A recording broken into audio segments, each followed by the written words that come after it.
সুপ্রিয় দর্শক শ্রোতা দেশ ও প্রবাস থেকে যারা এই মুহূর্তে আমার সাথে সংযুক্ত আছেন, আমাদের ভিডিও দেখতেছেন অথবা শুনতেছেন, সবাইকে জানাই আন্তরিক প্রীতি ও শুভেচ্ছা। বন্ধুরা, আমি কথা বলছিলাম সুইট মিষ্টি একটি আপুর সাথে প্রতিবেদন করবে বলে সংযুক্ত হয়েছে আমার সাথে অডিও কলের মাধ্যমে। কয়েকদিন আগে থেকে যোগাযোগ ছিল। উনি কেন আসলো প্রতিবেদনে বিস্তারিত ভিডিওতে থাকছে, আপনারা অবশ্যই ভিডিওটা কন্টিনিউ করবেন। আসসালামু আলাইকুম। হ্যাঁ, ওয়ালাইকুম সালাম। আপু, আপনি কেমন আছেন? ভালো আছেন? জি ভাইয়া, ভালো আছি। ভালো আছেন, ভালো থাকবেন, ভালো থাকাই কামনা করছি। তবে আমি জানতে চাচ্ছি আপনি প্রতিবেদনে কেন আসলেন, কি চাইতেছেন বলেন। আইসি ভাই, আইসি ভাই কষ্ট দুঃখ পাই বলেই তো আইসি। আইসি সংসারের কষ্ট, আব্বু একটা অসুস্থ, হুম, সৎ মার ঘরে থাকি, ছোট একটা ভাই আছে, আরে হুম, আমি রাখি।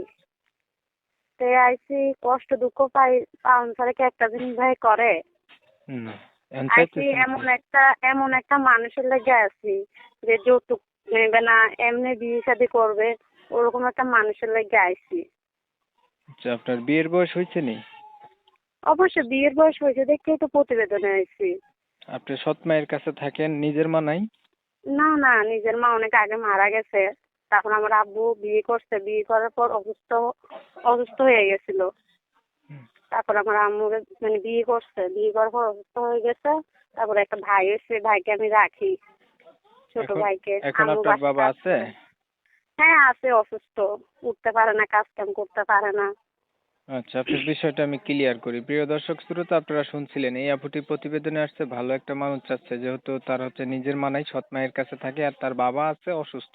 অসুস্থ হলে কোনো জি ব্যক্তির দাম থাকে না, সেটা জানেন। এখন হয়তো তার মার কথাই সবকিছু চলে, এর জন্য হয়তো বা তাদেরকে যোগ জিজ্ঞাসা করে না। এখন প্রতিবেদনে এসে চাইতেছে এমন একটা মানুষ যে তার সবকিছু জানার পরে আর তার দায় দায়িত্ব নেয়, এমন একটা মানুষের জন্য সে প্রতিবেদনে আসছে।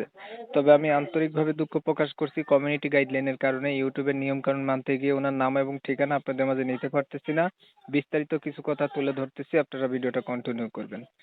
আপু, আপনি বর্তমানে কি করেন? বর্তমানে আমি কিচ্ছু করি না, আমার ছোট ভাইকে আমি রাখি, বাসায় কাজ করি, আচ্ছা, রুমে থাকি। পড়াশোনা করছিলেন আপনি? ভাই লেখাপড়া কিভাবে করবো? অল্প করছি ক্লাস 5 পর্যন্ত, একটু পড়ালেখা পড়ালেখা করতে থাকতে পারি হয়। নাই। হ্যাঁ, প্রাইমারি অল্প পর্যন্ত করছি। করছেন? জি জি, 5 আচ্ছা, পাস করছি। কোরআন শরীফ পড়ছিলেন? জি জি, কোরআন শরীফও পড়ছি। নামাজ পড়তে পারেন? হ্যাঁ, নামাজ কেন পড়তে পারবো না? আচ্ছা, আপনি তো চাচ্ছেন মুসলমান একটা। জন্ম হয়েছে। হ্যাঁ হ্যাঁ, বলেন বলেন। মুসলমান জন্ম যেতে হয়েছে, নামাজ তো পড়তে হবে। না, সেটা ঠিক আছে।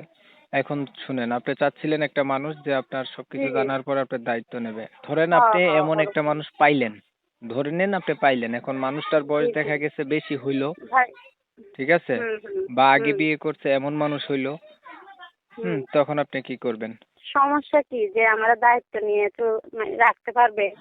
হুম, সমস্যা বয়স দিয়ে ভাই কিচ্ছু হয় না, ঠিক আছে? হুম।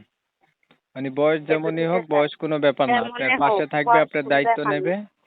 সে এরকম একটা মানুষ চাই আমি। এমন একটা মানুষ হইলে আপনি তাকে জীবন জি সাথী করবেন। জি জি। আচ্ছা, আর কিছু বলবেন? না না, আর কিছু বলবো না। ধন্যবাদ, আপনি আচ্ছা। ভালো থাকবেন। হ্যাঁ, দর্শক আচ্ছা, শ্রোতা, আসসালামু দেখতে আলাইকুম। দেখতে আমরাও ভিডিওর শেষ প্রান্তে চলে আসছি। উনি চাচ্ছে এমন একটা মানুষ, আপনারা শুনছেন, যে ওনার পাশে থাকবে, দায়িত্ব নেবে। এমন একটা মানুষের আচ্ছা। জন্য উনি প্রতিবেদনে আসছে। আমি ওনার কথা আপনাদের মাঝে তুলে ধরার চেষ্টা করছি, আপনারা শুনছেন। শোনার পরে যাদের কাছে ভালো লাগছে চাইলে ওনার সাথে যোগাযোগ করবেন।